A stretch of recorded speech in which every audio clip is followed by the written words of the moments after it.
Fade in, fade out. Fade in, women, women, women, women, women, fade out.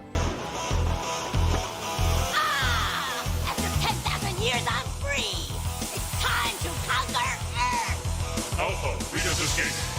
Recruit a team of teenagers with attitudes.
Anything else? Welcome. Star Wars is kind of in turmoil right now, wouldn't you say? Like, the fan base is pretty much split. Well, a lot of them have left. Like I've kind of left. After Obi-Wan, the disaster that was Obi-Wan, I'm just kind of out on Star Wars. Like, this used to be my favorite franchise other than, like, DC and Lord of the Rings. You should see all the shit I have, all the Star Wars shit I have. But Disney has just ruined this franchise for me. Then I see this article, I'm like, how can you be this optimistic about this, like, right now? Because, come on. Look at what Disney has done. Look at what Kathleen Kennedy has done. Star Wars movie future is a mess, but Disney can still save it. There are mounting problems for Lucasfilm that have made Star Wars movie future a mess, but there is still hope for Disney to save the franchise. Alright, let's see what this Cooper Hood has to say. If there's any kind of silver lining in this dark fucking cloud. Lucasfilm has turned Star Wars movies' future into a mess, but there is still a way for Disney to save it. It has been nearly 3 years since Star Wars The Rise of Skywalker debuted in theaters, and The Rise of Palpatine, and brought the divisive sequel trilogy to a close. Lucasfilm's attempts to develop new Star Wars movies after and continue the franchise on the big screen have largely proven to be unsuccessful, though. The official news of Rogue Squadron, at least they spelled Rogue right this time. I think they spell it wrong again, like later in the article. But yeah, that's one of those. That's one of those words that people misspell all the fucking time. The official news of Rogue Squadron losing its release date marks the latest example of how the franchise is failing. Yeah, that movie I was actually like kind of looking forward to, and now it's been removed from the slate because of quote unquote creative differences between the director and Lucasfilm. Director's Patty Jenkins, and she was kind of doing the movie as an homage to her father, who was a pilot. And now I don't know if we're going to see this movie. While the franchise is not a stranger to making audiences wait decades for new movies, the difference now is that Lucasfilm is still trying to make new movies, creating the current mess. The struggles to make new Star Wars movies and Lucasfilm's general approach to being in no hurry to bring the franchise back to theaters are quite surprising. For all the controversies that came with the Disney era films, Lucasfilm has seen the franchise mostly flourish between 2015 and 2019. I don't know about that. You can say what you want. These movies did not make what they thought they would. The first one did bonkers. but there were diminishing returns after that. Force Awakens shattered box office records on its way to making over $2 billion worldwide, while the J.J. Abrams directed movie earned a 93% on Rotten Tomatoes. Yeah, those you can say a lot of those reviews are bought and paid for. And they were banking on nostalgia, and it kind of paid off. But in hindsight, they never should have killed Han Solo the way they did. And they never even had a funeral for him. That was weird. They had more of a funeral for a nothing character in that Kenobi series named Wade, R.I.P. Wade.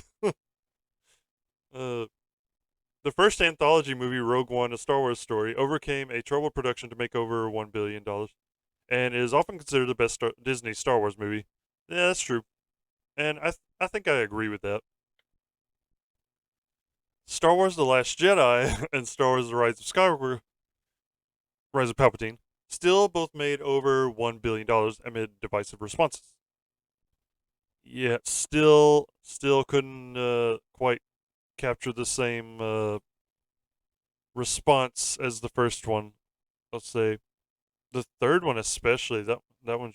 Well, Last Jedi is what really split the fan base, and then when Solo: A Star Wars Story came out, you'll see this. The only film that truly underwhelmed financially. Hashtag Solo lost money. But even it has developed a considerable following online. Solo isn't a terrible movie. I still think it's stupid, though, that he gets his last name from a freaking Imperial. It's like, Solo was always his family name in the books and shit. The books that Disney threw out when they bought Lucasfilm. That they're now cherry picking from because people don't like the shit that they came up with. It would stand to reason that Lucasfilm and Disney would want to continue making Star Wars movies if 80% of them were going to make over $1 billion. No shit, Sherlock. Lucasfilm might be interested in continuing the franchise on the big screen, but the future is a complete mess. Multiple delayed Star Wars movies might never see the light of day, while even some actors thought to be key to the future have made it clear that they do not want to come back. Yeah, I think it was Oscar Isaac who said, like, if I need another house, I'll come back to Star Wars. So yeah, he's not want to come back. And John Boyega was pretty clear that, like, he was not treated well, and you could tell just from the production, like, they shrunk him on the poster for China because the Chinese are racist against black people, and Disney was capitulating toward them, to them, and also his character was sidelined. Like he started out as like a major character and became like a nothing character, a side character. That was Finn was actually the most interesting character to me. Like I wanted to see more of him, and that was quite a disappointment. The current state of Star Wars movie future is quite messy as a result, and Lucasfilm completely ignoring the multiple projects in development at major events like Star Wars Celebration and D23 has only amplified feelings of frustration. For as grim as the future might look right now, though, Disney still holds the necessary cards to save the future of Star Wars movies. Well, no shit, they still own the IP, dummy. Of course they hold the cards. The arrival of Disney Plus in 2019 and the launch of The Mandalorian was always going to be a moment that would change the Star Wars franchise. Yeah, this show like got me excited for Star Wars again. After Rise of Skywalker, I was like, is this really how they're gonna end this? Like, what's next? And then this show comes out. I'm like, this is kind of in the vein of what we were going to get with George Lucas, the 13. I think it was the Underworld show. Yeah, they were supposed to have a video game kind of based off of that too, 1313. And this came out, and it's I really liked it. It was a rip roaring adventure with a bounty hunter, and it's like what's that? Lone Wolf and Cub. It's kind of based off of that, but like with Seven Samurai and whatnot mixed in. Some of the stuff that inspired Star Wars to begin with, they used in this show. Then they fired Gina Carano for some stupid ass shit. Like, capitulated to the weirdos on Twitter. And that really turned me off. Like, and that was after season 2, the finale of season 2, when Luke Skywalker comes in everybody went nuts, and like they got so much goodwill back toward them just from showing him wrecking some fucking robots. And then they fired Gina Carano, and they lost a shit ton of people. uh, yeah, see. I stopped spending money on Disney shit. I just like completely cut the cord with Disney after that, and like I've only watched their Star Wars products like on the high seas since then. Even but even this after Kenobi, I'm like, I'm not even watching their shit on the high seas anymore. Like, what's the point? This is stupid as fuck. Indeed, the future of Star Wars films was already a bit uncertain due to the divisive nature of The Last Jedi and Solo, but Lucasfilm saw The Mandalorian success and decided to go all in on streaming. So yeah, Mandalorian is a springboard for all their spin-off shows now that they're going to do. They're not even like worried about the movies now. Mandalorian's now preparing to release its third season, and multiple spin-offs are in the works. Lucasfilm has even made significant progress on exciting new projects like The Acolyte. Yeah, we'll see how that does. And Star Wars Skeleton Crew, that one I haven't even heard of. Like, what the hell is that? For Disney Plus, while major movie products hit roadblocks. The true effect of Disney Plus and The Mandalorian success can be seen in how Lucasfilm changed its plans and redeveloped some movie projects as TV shows instead. Subscribers have already seen the Book of Boba Fett and Obi-Wan Kenobi double as multi-episode shows on Disney Plus, but the original plan was for each to be a theatrically released blockbuster. Yeah, you can tell that too, because they spend a lot of these episodes doing almost nothing. Shit happens that makes no sense. You can tell like scenes were written in that that had nothing to do with the scenes around them. It's you can watch this and tell this was like a Frankenstein's monster kind of production. Each one of them, and they were rushed too. You can tell that. The Boba Fett movie had Logan director James Mangold circling. That might have been good. While the canceled Obi-Wan Kenobi movie had Billy Elliot's Stephen Daldry attached to direct. I don't know who that is. Both of these projects looked a lot more unlikely to happen after Solo: A Star Wars Story's reception, but Lucasfilm truly began making progress on the shows after The Mandalorian. See, Solo, I don't remember if it bombed, but I know it was a disappointment to them, so that's why they decided not to make spin-off movies, at least not for a while, and just concentrate on their streaming. Which I don't see how this streaming really makes money. you know, like you can only get so many subscribers to your platform, and Disney's starting to see that. So see, like they've kind of tapped out their their fan base. Whether movies starring Boba Fett and Obi-Wan would have been box office and critical hits is unknown, but yes, they would have been. I'm sure they would have been, especially if you'd had a good story. But they are still examples of how audiences lost out on new Star Wars movies in favor of Disney Plus shows. Yeah, there's Patty Jenkins. She directed the Wonder Woman movies. First one's good. I hated the second. It was not good. The various problems with Lucasfilm's Star Wars movie plan over the years can mostly be tied back to the studio's lack of clear vision. The original plan after Disney bought Lucasfilm was to have one new film in theaters every year for the foreseeable future. Yeah, I remember them saying that.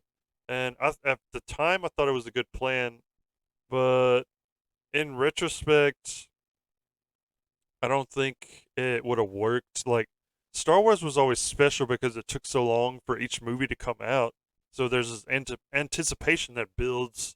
You get more and more excited as it comes, as it becomes more and more real. And that's how come The Force Awakens was so fucking massive, because we had just gotten the prequels, which were lackluster, at least to a lot of fans. And then Force Awakens was this new thing, but with old characters coming back. Still think Disney was really stupid for never putting Han, Luke, and Leia in a scene together, at least. Like, I think that was the single dumbest decision in the history of filmmaking. They probably realize that now. Lucasfilm was plagued with a growing divide in the fandom over the direction of the sequel trilogy, which can partially be attributed to there being no endgame in mind for many of the mysteries Abrams set up in The Force Awakens. Yeah, Jar Jar Abrams and his mystery box shit ruined Star Wars, basically.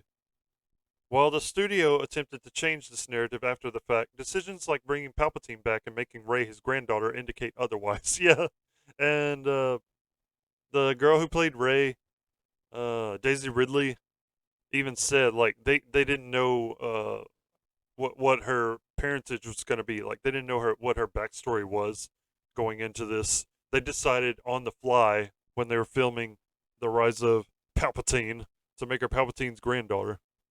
Like she was going to be Obi-Wan's daughter. She was going to be all this sort of shit. And then they just decided to bring Palpatine back and have her be his granddaughter.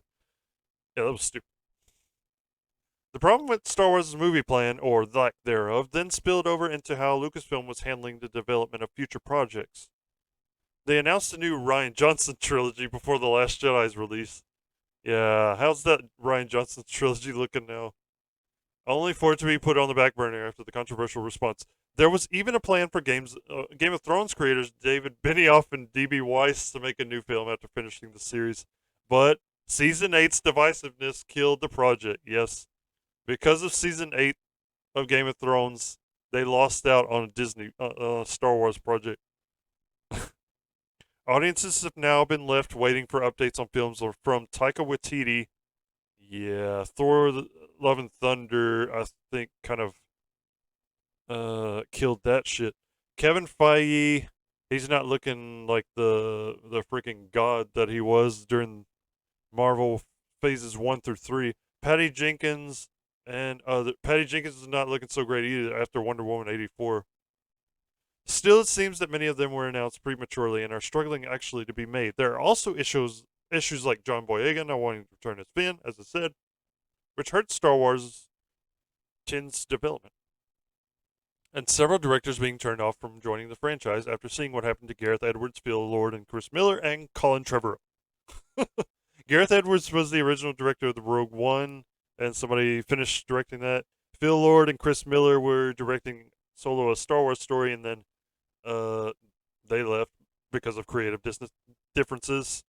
You see, Kathleen Kennedy sucks at working with directors. We've seen that time and time again. Because creative differences drive them away. They want to do something with the story, maybe give it a cool flair, maybe put their stamp on it. I don't know what. I know Phil Lord and Chris Miller had more of a comedic tone to Solo, because they did the Lego movies.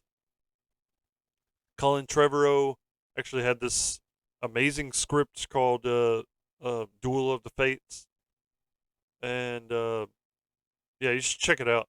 It's a lot of shit goes down in that would have been cool to see on screen, but instead we got what we got. Some issues Lucasfilm had with these directors are again tied to a lack of a vision for Star Wars' future. Exactly. People were saying, like, from the beginning, you need to have this mapped out. Why do you not have a plan mapped out for these movies? This is like the most important franchise in the history of everything, except for maybe Tolkien. When is the next Star Wars movie releasing? What is it? The next Star Wars movie will not be released until 2025 at the earliest as of right now. The official delay for Patty Jenkins' movie Rogue Squadron removed a December 2023 release date from Disney's calendar. The decision not to put a new film in that slot is hardly a surprise, considering a project would need to start filming before the end of 2022, even to have a chance of hitting that release date. Instead, December 19, 2025 is the release date for the next Star Wars movie. This is an untitled.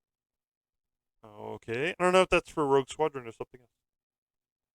Lucasfilm also has an untitled Star Wars film on the calendar for 2027. Okay, so we have two untitled Star Wars movies. As long as more problems do not arise, yeah, watch. I've been hearing shit about the Indiana Jones movie. That's also Lucasfilm, by the way. And oh lord, the leaks of the script sound terrible. I don't know if I should even say it here. Might give you a bad taste in your mouth. As for what Star Wars movie will come out in 2025, that is another difficult question. It would seem that Taika Waititi's film will happen first. Kathleen Kennedy said before that it was happening before Rogue Squadron. Even though Taika Waititi only recently finished and released Thor: Love and Thunder, the 2025 release date gives him several years to regroup and figure out what story he wants to tell in the galaxy far, far away before filming would need to begin.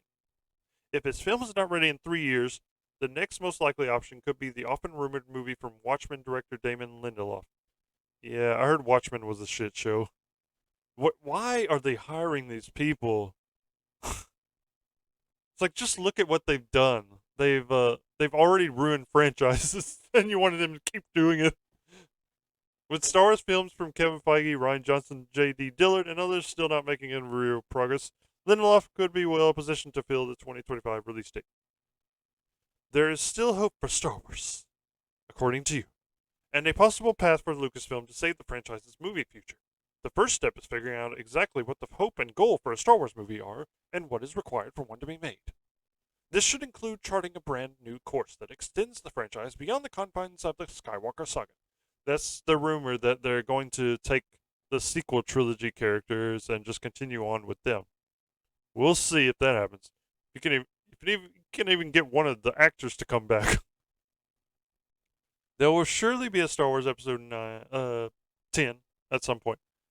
But developing that should not be much of a concern right now. Going beyond where Star Wars The Rise of Palpatine's ending left the franchise is still doable. It gives Lucasfilm a chance to finally go beyond George Lucas's plan and characters, introducing audiences to new characters and stories that have no bearing or connections to the original trilogy or prequels. You could have been doing that from the start, by the way. Doing this would instantly mean freeing future Star Wars movies from debates about retcons or canon changes. Yeah, you probably still have those debates, especially if like your technology in the past seems more advanced than the future tech. Stuff like that. Introducing time travel, that will be fucking stupid. Well, they kind of do that already with the World Between Worlds. Yeah. Multiverse. That does not belong in Star Wars. It would also be smart for Lucasfilm to look at how Disney Plus can help build up Star Wars movies and vice versa. They are seemingly treated as separate parts of the franchise right now, but the success of The Mandalorian or other shows does not need to come at the expense of the films. It should instead be seen as a way to help the films regain popularity. Imagine how big a Mandalorian movie would be as a way to culminate Din Djarin's story and connect the various spin-offs. Yeah, he's just... After taking time to think about it, I agree with the critics. He is just a Boba Fett, like Disney's version of Boba Fett that they've made over, to supplant the real Boba Fett. That's my opinion. You can attack me in the comics, like I always say. Lucasfilm could advance Grogu's story several years into the future after The Mandalorian ends and pair him up with Rey for the next Star Wars trilogy. Or they could kill him off. They could even put Rosario Dawson's Ahsoka Tano or Ahsoka's live-action Ezra Bridger in future films to bolster the connectivity. Star Wars does not need to become quite as connected as the Marvel Cinematic Universe, as some might even argue Star Wars stories are too connected, but bringing beloved characters together naturally on the big screen would be one way to help kickstart Star Wars movie future. And that's it, I guess. Alright. You're not telling us anything we don't already know. like you had all the... Okay, Disney, you had all the cards to begin with. You had all these fucking characters, these great characters, and you decided, instead of honoring them, to shit on them. You turned Han Solo into a deadbeat dad who abandoned his family, went back to a life of smuggling, being a criminal. He was a hero, a general of the rebellion, but you had him reject all of that and the family aspect, and you also turned Luke into someone who would, at the drop of a hat, just decide to murder his nephew in his sleep because he felt some little hint of darkness inside him. This is the same Luke, right? That saved his father, like turned his father back to the light side in the previous trilogy. And you, okay, the Mary Poppins memes aside, Leia was still, I think, a good character in the trilogy, but you took away her royal status to make her a general, more like a guy in the end. Which at first I was like, okay, General Leia, that's pretty cool. And then I thought about it, I'm like, she was cool already, just as a princess. You know, you didn't have to turn her into a military leader for her to be cool. For people to take her seriously. Like she bossed those guys around in the original trilogy, man. Like she was in charge, like right from the start. Great character. George Lucas created some great characters. Obi-Wan, he's like the epitome of the Jedi. Like I think even more so than Yoda, because Obi-Wan actually understands that you got to learn from your mistake. Like Yoda eventually learns that, but only after the Jedi have fucking fallen. But Obi-Wan is just the least likely to ever turn to the dark side. Like he goes through some shit and never even falters once. That's a true Jedi. And Disney turned him into a buffoon in this new series. And I could not stand that. They turned him into a cynic. Like they turned him into the same thing they turned Luke into in the new trilogy. Like this like I said, a cynic. He gives up.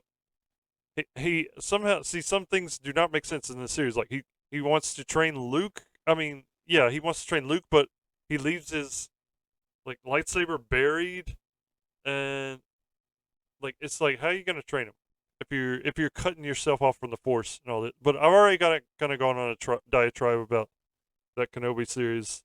It really made me mad. Man. I wish Disney would sell this to somebody more qualified to make Star Wars movies. That's my piece. I've said it, and that is it for today. Thank you for watching, and I'll see you on the next one.